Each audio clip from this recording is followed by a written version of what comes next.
Hey there, I'm Lauren with Bold Notion Quilting, and I'm going to show you how to make a chipboard hard book cover for your soft cover book. So we're going to go ahead and walk you through how I did all the measurements to make my book cover come to life. So I wanted you to be able to make a book cover for any size book that you have. So I'm going to walk you through how I found the dimensions to make my book cover. So I went ahead and I measured my book cover. So I got from top to bottom, I got 8 inches, and from side to side, I got 5.25. And then on my spine, I got 1.5. We're going to be using a chipboard. I want to say this is a 80 weight, but it's the same thickness that you would have for most books before they're covered with their papers and such. And so you kind of have to account for the thickness of this chipboard, your seam allowance, and just kind of like the wraparound that's going to happen for your book to find the right measurements. So what I did was I took my measurements, so it's 8 long, 5.25 wide, and 1.5 for the spine, and I added I added 1/2 inch for my back cover and 1/2 inch for my front cover. Okay, so I made this 5.75 inches for each side instead of 5.25, and then my spine I added 1/2 inch for it as well. And so the measurements that I got then were 13.25 for all 3 sections, for my back, my middle spine, and my front. So that's how wide my strips of fabric are going to be. Then for the height of my book, my 8 inches, I added 3/4 inch to that, because we're going to have varying seams on that side. So instead of it being 8 inches tall, it's 8.75 inches tall. So to make the book cover, you're only going to need a few pieces of fabric. It doesn't take much. You're going to need your outer fabric, your inner fabric, and those are going to be cut to the exact same length and width. You're going to have a binding strip, which I cut to 2 inches, folded wrong sides together, so my right sides are facing out, and then I did a top stitch on the outer 1/8 inch. Okay, so that's ready to be sewn in. You also need your side pockets. So your side pockets, you'll see how small these are. These shouldn't take up more than 1/3 of the cover itself, okay? And that's because you want to be able to easily slide your paperback cover in and out of that pocket. So to make this pocket, it's going to be the same width or height, I guess, as your book cover. I took, because this is a 5.25 inches, I took a 3-inch piece of fabric with the right sides out. I used a diamond template to cut a chunk. I flipped them so that they were right sides together. Let's see if it'll let me show you here. Which means that the pretty sides of my fabric are together. Okay. Then I sewed down each side. And if you have pinking shears, that would make this easier. Otherwise, I kind of just took some little triangle cuts in here so that when I flipped it and folded it and ironed it, it was all nice and flat. All right, and then I also did a top stitch on the outside, about 1/8 inch from the edge, just to give a nice finishing stitch so it looks a little bit more like a fancy book cover.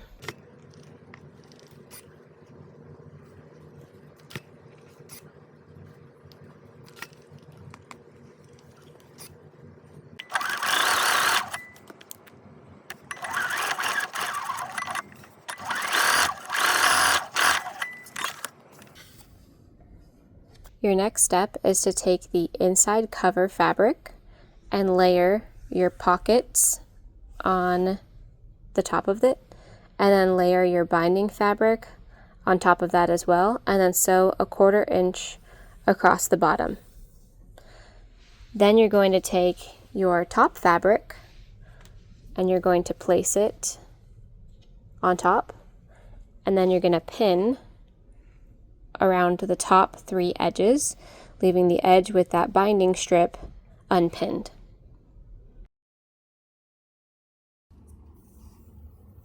I went ahead and cut across the top and then did a slight V taper to the outside to make sure there wasn't too much bulk around the corner of my chipboard. Now we're going to flip it and press it.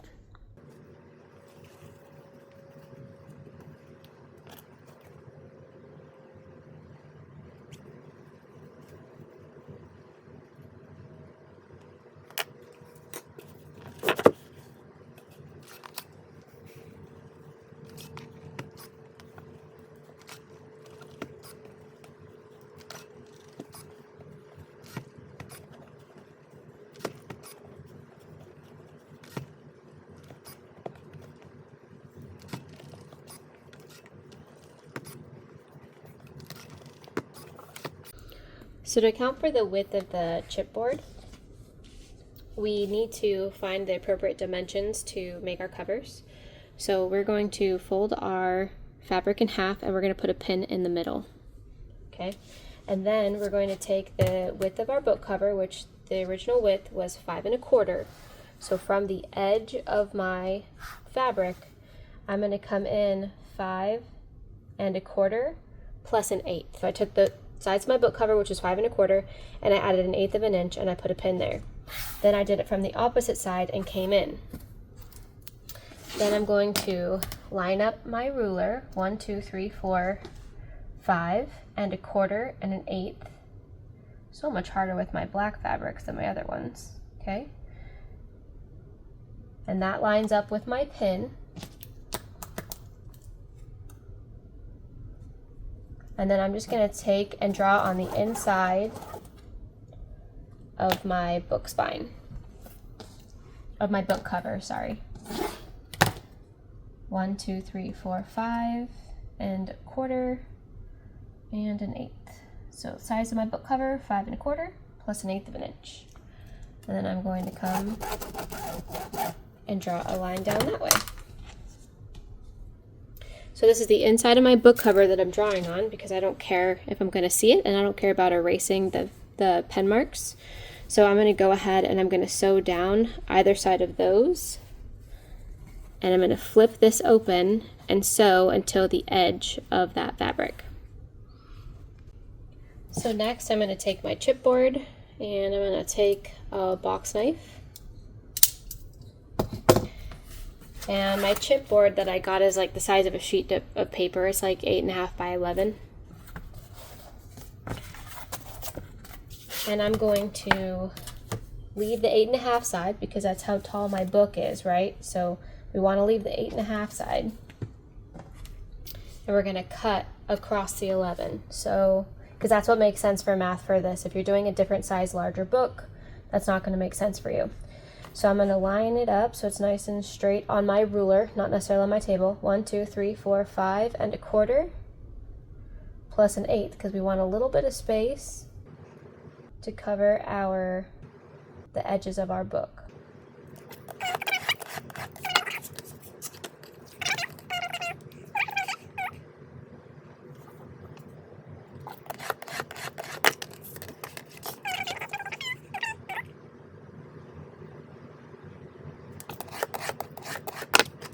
Alright, then we need to cut our tops.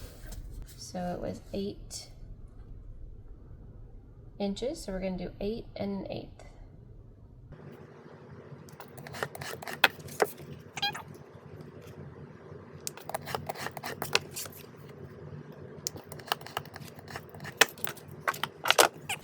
Once everything's cut, you're going to go ahead and feed it in. So you have 3 pockets because you left the bottom side open. We're going to slide in our first side. Now canvas can be stretchy, so I want you to just be careful. It's going to be a snug fit, and I want it to be. And what I am also trying to do is I'm leaving the seams on the outside edge of the chipboard so they're not on the inside with my book cover. And just kind of finagle those seams over that top edge of the chipboard with the outer cover. Okay. Alright, that's one side.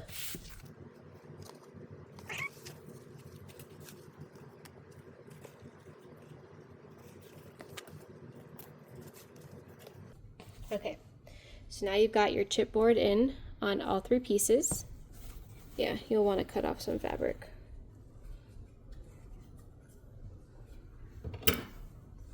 Just for what's going to be in that corner.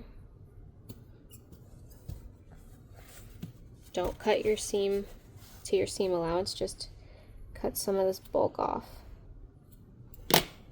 Okay, so we're going to take that and flip, take that and flip. Make sure you get the corner real good so it's nice and square.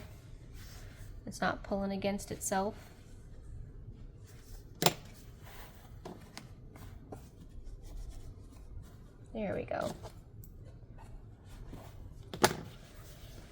Alright, now this is the fun part.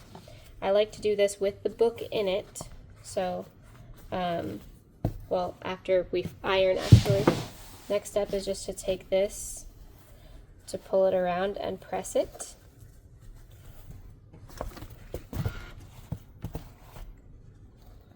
So we want to make sure to get this flapped up and over the chipboard.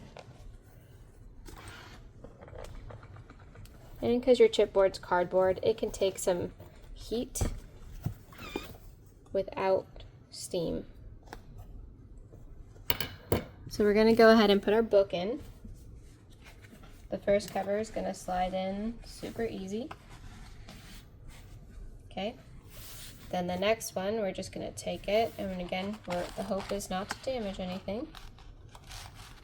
Get it to slide right in there, real easy. Okay. We're going to take that binding fabric and we're going to pull it over the edge real good. Then we're going to take some fabric glue and we're going to clip this down and glue it all together. Fabric glue sets up pretty fast. I'm just going to take it and put it on the top inside of my binding fabric here, this black. Oh. If you have any long or loose threads coming off the canvas, just trim those off. You don't want them to be seen. And then we're just going to take some wonder clips and we're going to smooth the top fabric down and pinch the binding on top of it and then clip it.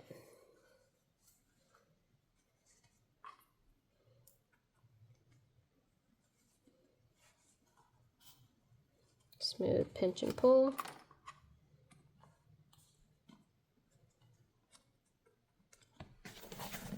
And then we're going to open up the spine so we can do at least one there so it looks even. Just slide it up under the book. Okay. And then you're just going to let it sit to dry for a good 30 minutes or so. But that is going to be the finished portion of the book cover. When you're all done, it'll look like this. If you want your binding strip to be a little bit thinner, you can cut it to, I don't know, 1.5 inches instead of 2 inches, so it's not as wide.